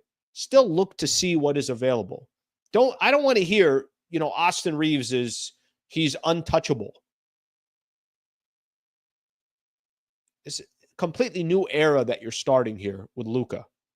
And the players that will complement Luka is going to be much more important than complementing anybody else on this roster.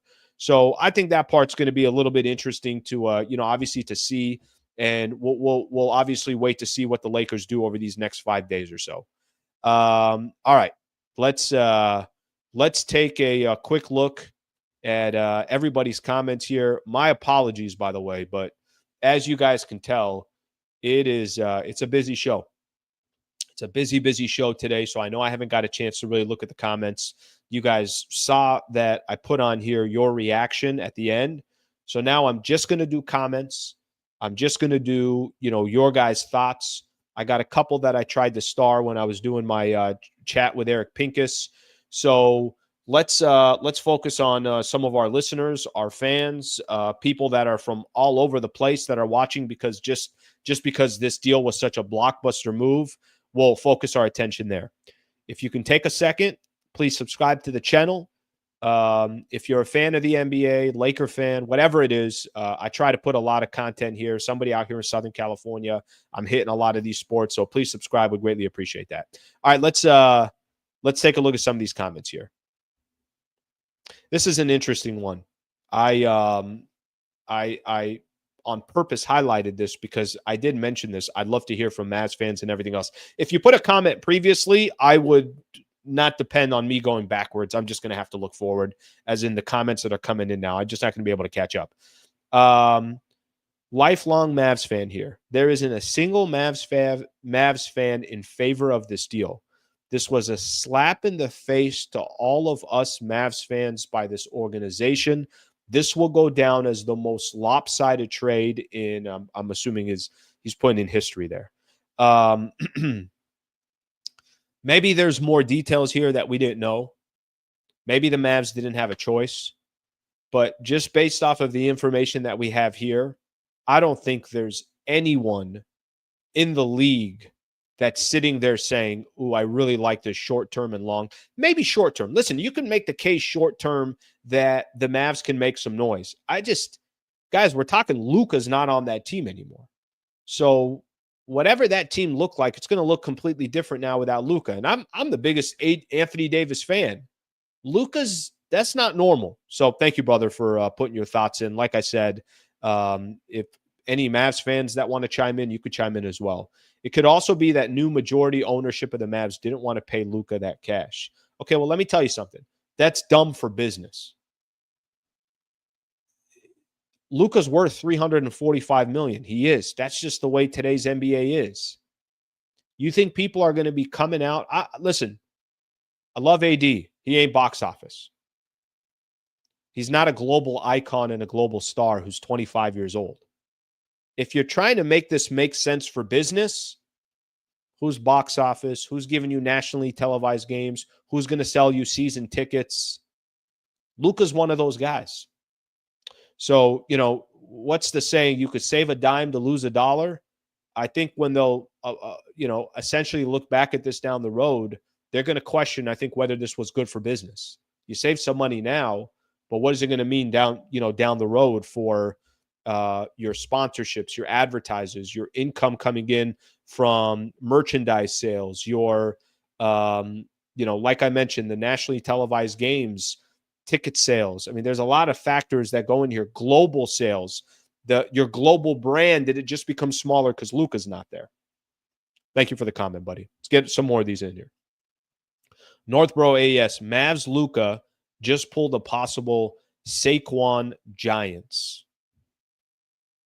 Somebody, I saw some reaction yesterday, and somebody, I think it was a Mavs fan that was reacting, and he was losing. He's like, I can't believe they just trade him. What the hell? And one of the chats said, give me this in NFL terms.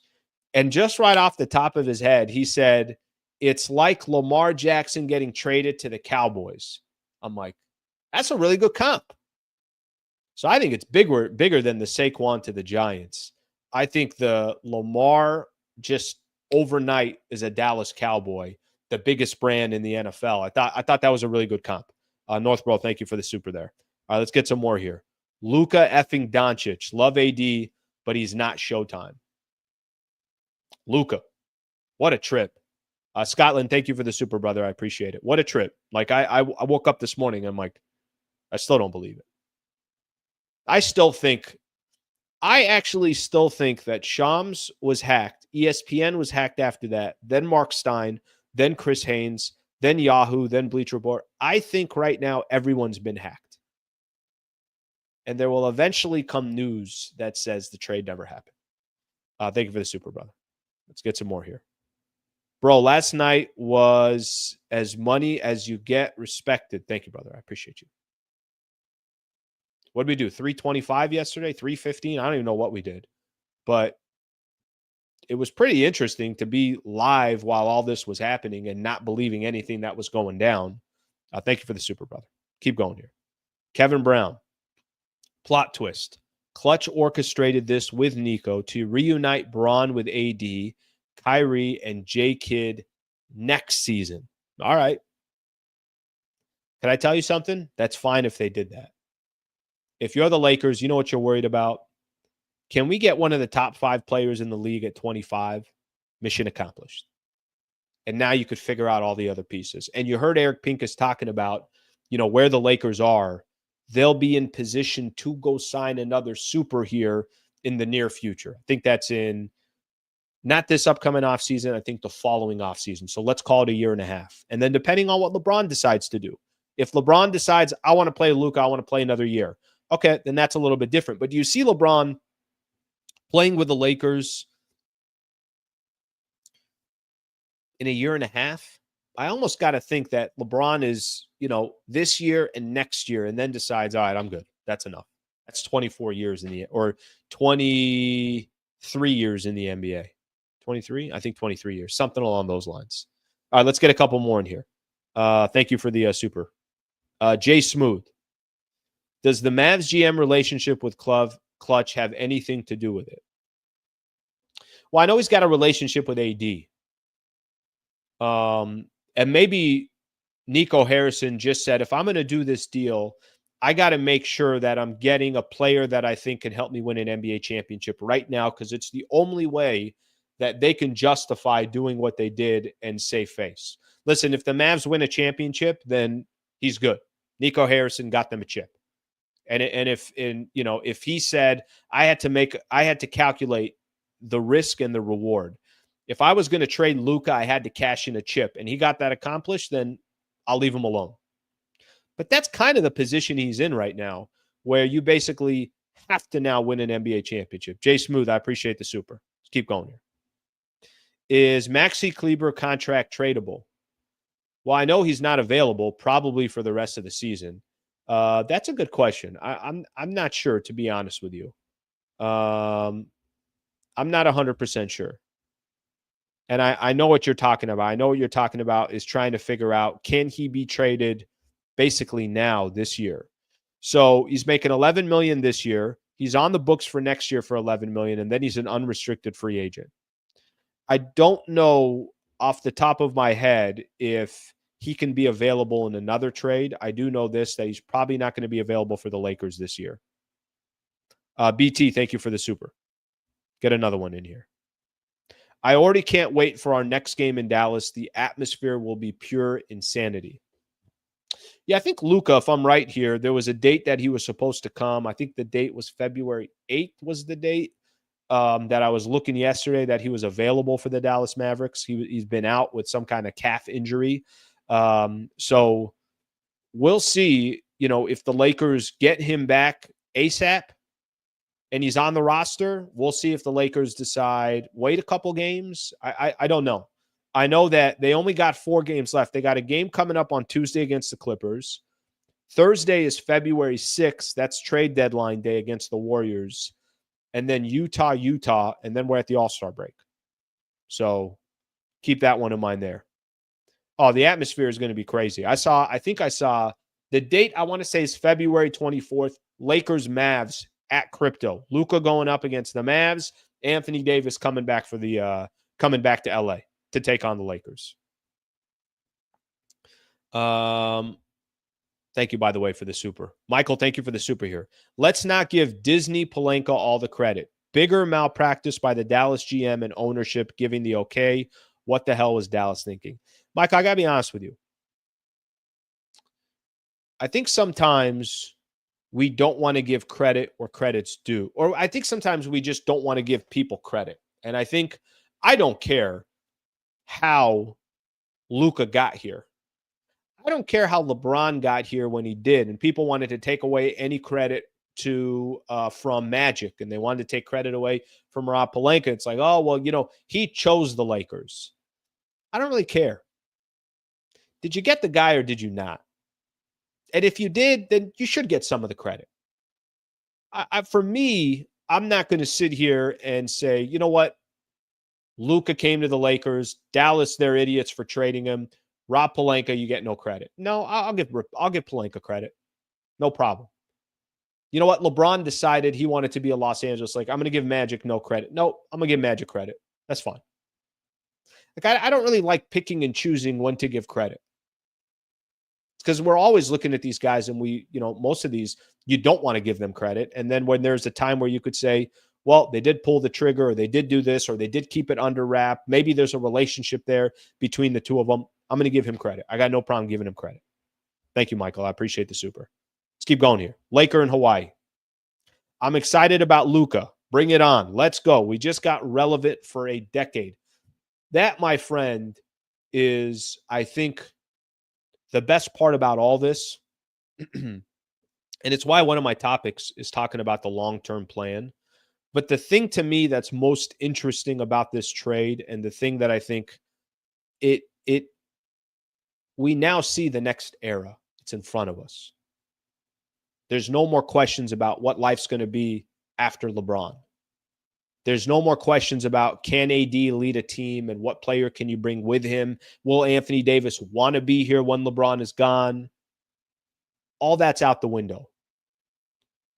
The next era of Lakers basketball started last night at 8:30 p.m. or 9 p.m. or 10 p.m. or whatever it was. The era of Lakers basketball for the next 7, 8, 10 years started last night. There's some clarity there. And I don't know if there was clarity before that. So I think that part you're right about. And that's why, when I say free agents that are going to become available, or players that say, I want to play with Luka in LA, like, it changes everything with this franchise. And frankly, it changes a lot of the scope of the NBA moving forward too. So Laker in Hawaii, I appreciate you with that super. Thank you, buddy. Let's get a couple more in here. By the way, I'm going to finish these and I'm going to get to the regular comments as well. So if you're throwing comments out there that are not supers, I'm going to try to find those as well. Kleba can be traded, but only by himself.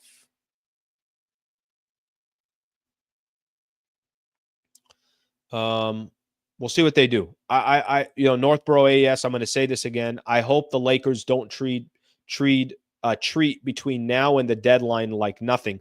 I actually had something on here. Somebody had put out a tweet. This was earlier. Hoop Central put this out, and they got this from Evan Sidery, who is an NBA contributor for Forbes. The Lakers are aggressively pursuing athletic rim-protecting centers via trade, per Evan Sidery. I got a difficult time thinking that the Lakers and Rob Pelinka and Jeannie Buss are going to say, okay, that's it. Got our guy. We got Luka. Let's go ahead and have no size and no defense the rest of the year. I have to imagine they're saying, cool, we kept one of our damn first rounders in this trade. We have some other pieces and assets, whether it's Dalton Connect or Rui Hachimura or Gabe Vincent or maybe even potentially Austin Reeves. Let's improve the roster. Let's improve the roster right now. Right now. Let's not wait. They probably also want to send a message to Luka saying, we're not sitting around. Whatever we need to do, we're going to try to improve the roster. And that doesn't mean go make a bad deal. What I'm saying is that I don't think they're going to sit on their ass and just say, okay, well, we're done. Lil Jimmy, thank you for the super. I appreciate you. Who would you like as a potential co-star to Luka? Also, has Pelinka solidified his ass as a Laker for life? Think that says ass? Nah, I don't know what it says. Who would I like as a potential co-star to Luka? AD, Anthony Davis. Can we go trade? Can we get AD back? Look, you're going to need a big, and I don't know if this changes the trajectory of some of these other bigs that will become free agents.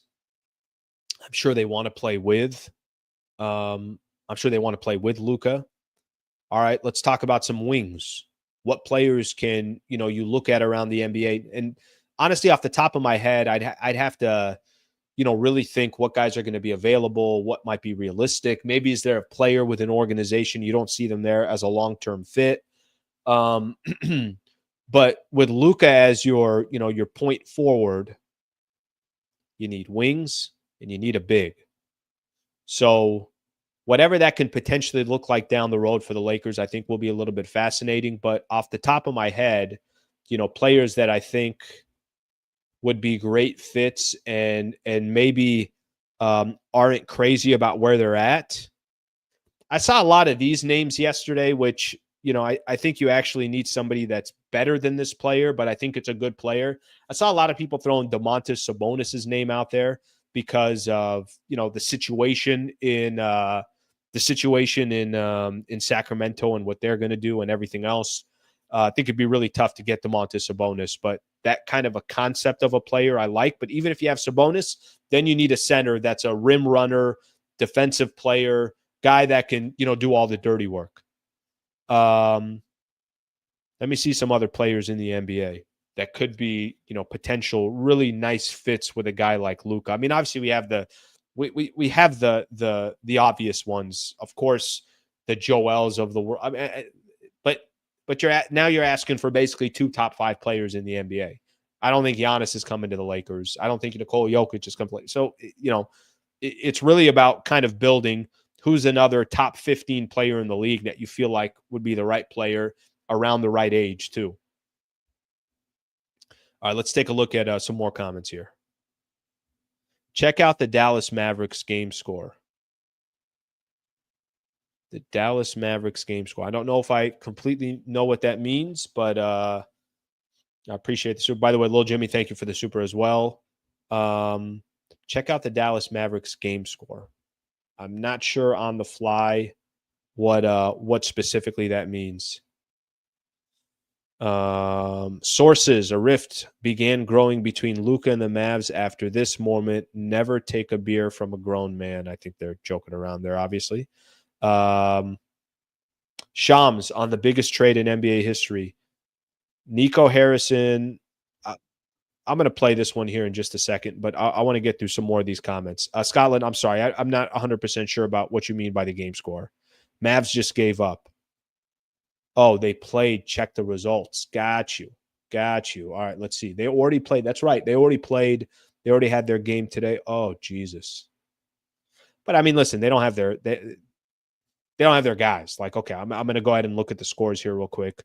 So Dallas is playing Cleveland right now. It's 119-75. Dallas is down over 40. Oh shit. I mean, listen. Let me give the Mavs let me give them a free pass on this one. Okay. Here's their starting lineup: Dante Exum, Klay Thompson, Spencer Dinwiddie, Kyler Kelly, Oliver Maxence Prosper. They don't have anybody. So Kyrie's not playing. They're going to eventually get Anthony Davis back. Obviously, Max Christie's going to be on their team. And they're playing the Cavs, who are 39-9. But the timing of that, I'm sure Mavs fans are hallucinating as we sit here and speak right now. Jason Kidd, big time mad. Yeah, I was watching that. I was watching that presser. He didn't look too happy. I prefer a center who can try to match up with Joker. I heard a lot of people are out. Yeah, no, a lot of people are out. And Kyrie's not playing in that game as well. Max Christie's not playing. Look, I'm telling you guys this. I don't think that the Mavs didn't get talent back.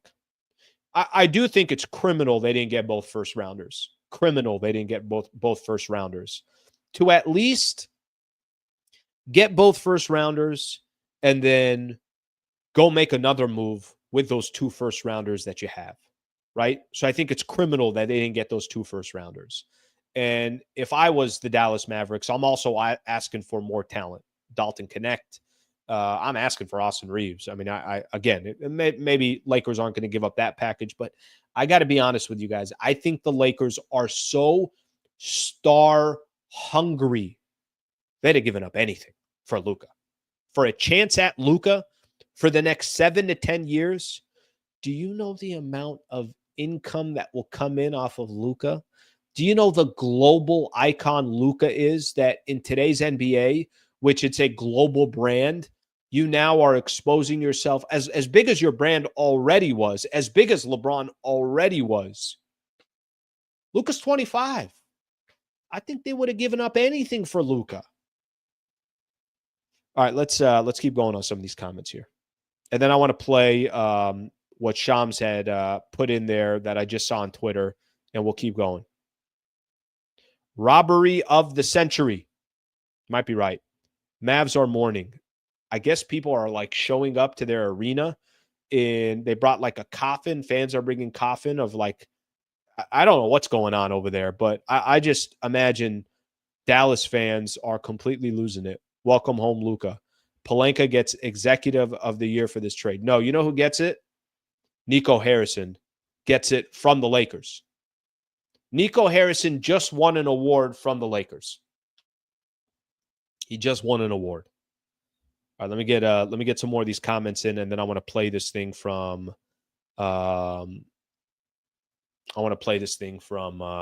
Shams.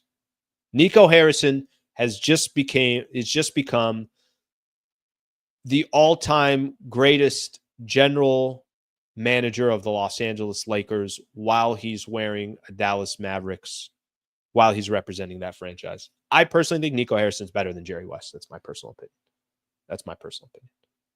It's one man's opinion. Yeah, what a weird. This is a good comment. Weirdest trade in NBA history. Biggest shocker. I mean, however you want to put it. All right, let me share my screen here real quick. Share my screen here. Did I tell you guys to subscribe yet? Subscribe, damn it. Subscribe to the channel, okay? Help a brother out here. Let's get to 30K. 30K subscribers. All right, let's keep going here. Let me show you guys this. We'll take a listen together. This is Shams Charania, who broke the news and nobody believed him yesterday. How funny was that? Literally nobody believed him. I was like, guys, he was hacked. I'm not wasting my time with this.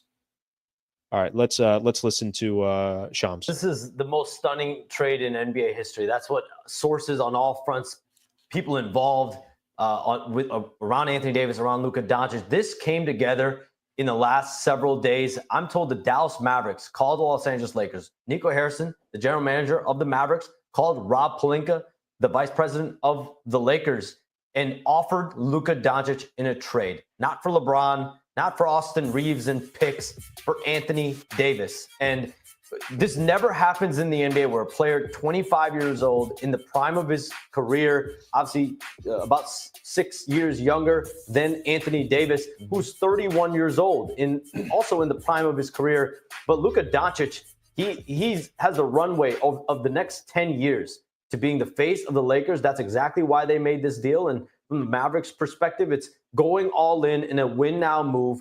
They really felt that they are better positioned to win a championship. Internally in that organization, they feel that Anthony Davis puts them in position more than Luka Doncic does to winning a championship. Will they be right?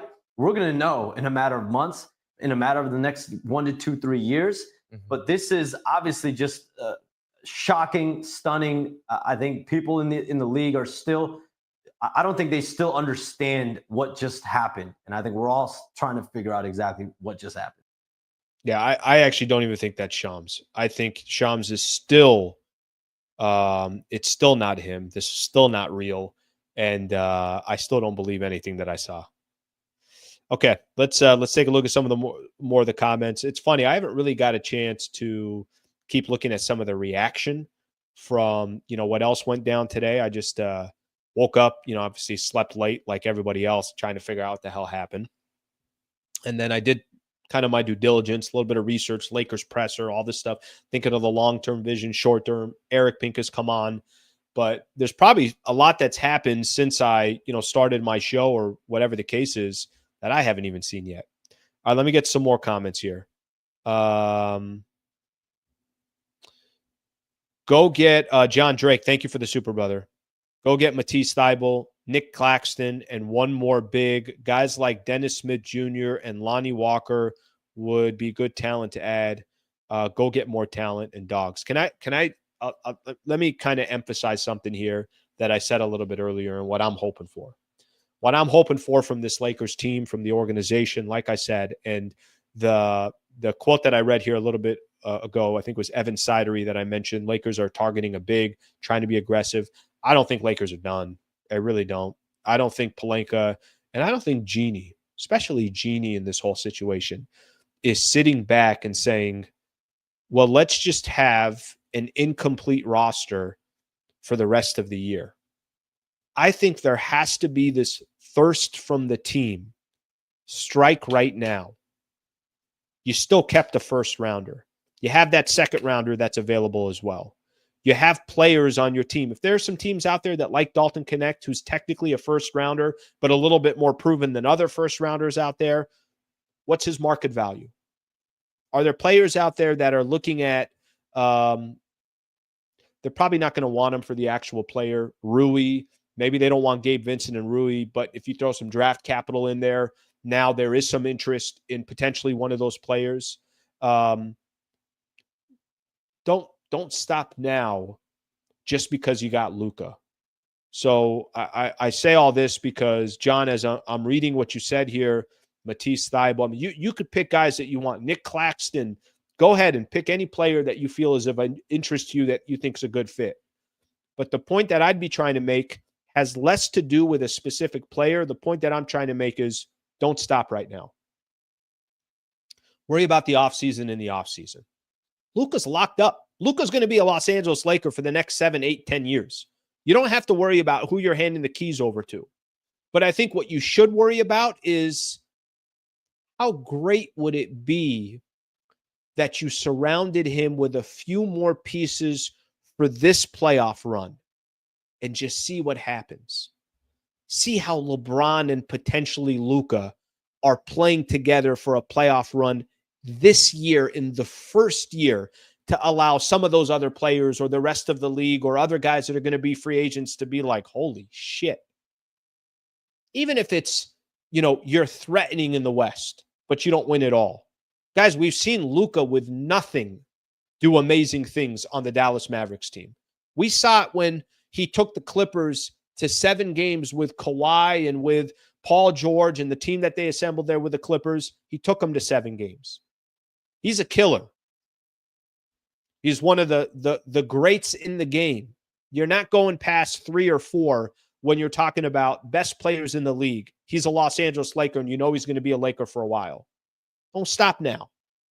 Try to get those pieces that you think can help him this year. Because I do think if the statement this year is, I got Bron, I got Luka, this is Luka's team. Let me see how else that I know Dorian Finney-Smith is going to be here. I probably know Jared Vanderbilt's going to be here as well. Let me just try to get a couple more pieces to see what I can do this year. And I'm not telling you you're going to go win an NBA championship. What I'm saying is still try to compete the rest of this year. All right, let me keep going here. Sometimes I get myself excited. You know what I mean? Please, for the love of everything, get Miles Turner. I don't think you have enough now for Miles Turner. That's the reality. I think you needed 2 first-rounders. Call Dallas back. Call the Mavs back. Who knows? Maybe Nico Harrison, if Pelinka calls back and says, hey, can we trade that first-rounder for a second-rounder? Can we get that first-rounder back? Maybe Nico Harrison will agree. Maybe Nico will say, give us a second-rounder. Maybe. But I don't think you can get him just strictly because of what he's going to cost. It sounded like he was going to be 2 first-rounders. Turns out Luka is the best defender ever. No, listen, this is, I said this before. You're going to have certain players that play in this game that Nikola Jokic isn't going to go out there and stop players left and right and be the greatest defensive player in the league. He's not. He's not going to be Tim Duncan or Hakeem Olajuwon or something along those lines. It doesn't mean that he's not the best player in the world, because today he's the best player in the world. Does Giannis have some holes? Of course he does. Does Embiid have some holes? Of course he does. He's not available. So does Luka have holes? He does. But Luka's still top 3 in the NBA. I don't know what you want me to tell you. Thank you for the super, brother. I appreciate it. All right, let's get a few more of these comments in. We're gonna get to 2 hours, and then we're probably gonna call it a day here, and then we'll be back tomorrow morning. So just to give everyone an idea, tomorrow morning, back on at 8 a.m. We'll continue to do the Sliwa show, and Trevor Lane is going to join me. So Trevor Lane of Lakers Nation. I mean, you want to talk about us putting the pieces together here. Please subscribe to the channel if you guys don't mind. Would greatly appreciate that. All right, let's get some more of these in here. Rui, first-round pick and swaps for Miles Turner. I don't think Indiana's going to do it. I love Miles Turner too. I just don't think that's going to happen. I really don't. Remember when Anthony Davis was asking the Lakers to go get him a big, and they're like, for sure, yeah, we're going to do that. How about we send you to Dallas? Man, it's a cruel business. It's actually a very good business. These guys are getting paid hundreds of millions of dollars to play basketball. Let's keep going here. Indiana will take Reeves, first rounder, Rui salary, and Vincent for Miles Turner. People are already making their trades. People have already made trades for the Indiana Pacers. They've already made those trades. You know whose opinion I'm going to have to get on this? I got to get Michael Thompson's thoughts on this eventually. You know, think about that for a second. Michael's got his son playing, obviously, for the Dallas Mavericks. And Luka coming to the Los Angeles Lakers, the games that he calls on radio. I'm going to have to get Michael's thoughts on all this. Let's see what we got here. Hopefully you'll get a lot more fans to your show. Well, thank you, Sam. I appreciate that. Nah, don't worry about the show. Show is growing organically. It's exactly what we were looking for. I'm enjoying doing it. Got our first partnership that I'll announce tomorrow when we do our show. Somebody that's been a fan of mine for a while and has supported me in many ways. So we'll start our first partnership. Memberships are coming soon. So we're moving in the right direction. So I appreciate you, brother. All right, let's get a couple more comments on here, and then we're going to let you guys go enjoy the rest of your Sunday and take it from there. Everyone's already training for Miles Turner. Okay, let me put my final thoughts on the show here, and then we're gonna call it a day. Just a big time day for the Los Angeles Lakers. Big time. Like I don't know how else to explain it. This is a big time. This is going to be one of those days where you remember. The NBA is going to remember this for a really, really long time. I guarantee you, 10 years from now, people are going to say, remember that night where the Lakers traded Anthony Davis for Luka and Jalen Hood-Schifino ended up at Utah? If I ever mention this trade again, I got to keep mentioning Jalen Hood-Schifino was also in the trade. He's at Utah. But people are going to be talking about for the next 10 years, do you remember when this happened? Can you believe this happened? Oh, I remember when this happened. I was here. I was there. This is much bigger than Pau Gasol coming to the Lakers, but everybody remembers when Pau Gasol was traded to the Lakers. Everybody does. Everybody remembers when Shaq signed with the Lakers and did not sign with the Orlando Magic. There are big-time moments in sports that we all remember. And the day that Luka Doncic was traded from the Dallas Mavericks at age 25 to come be the next potential legend of the Los Angeles Lakers is a day that, we'll obviously remember for a long time. So a big-time moment for the organization. Let's see what they do now for the next couple of days. Still a lot of questions to be, answered.